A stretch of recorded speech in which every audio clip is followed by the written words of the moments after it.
تو نشانیاں جس عورت میں ہو اس عورت کی قسمت میں بے بہا دولت ہوتی ہے۔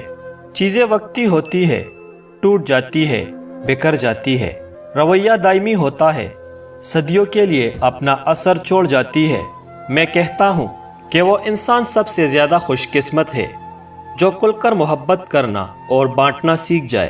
جس نے محبت دینا سیکھ لیا، جس نے محبت کرنا سیکھ لیا تو اس نے خوش ہونا سیکھ لیا۔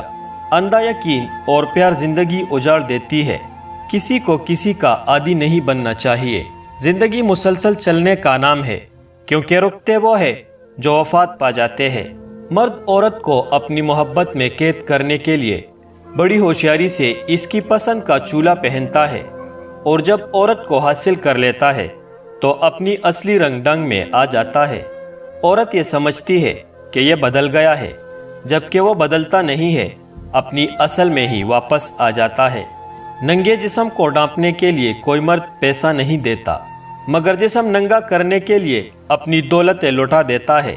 عزت، پیار، محبت اور خلوص، شفقت اور احساس ایسی ادار ہے جو واپس ضرور ملتی ہے۔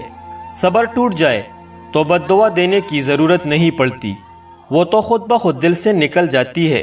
کمزور سی کمزور عورت بھی اس وقت دنیا کی مضبوط اور طاقتور عورت بن جاتی ہے جب اسے ایک عزت دار مرد کا ساتھ نصیب ہو جاتا ہے، کیونکہ عورت کو طاقتور نہیں بلکہ عزت دار مرد کی ضرورت ہوتی ہے۔ عورت کو ہر وقت کم عقل کا طعنہ دینے والے لوگ اس کی ذرا سی ادا پر اپنی عقل کو بیٹھتے ہیں۔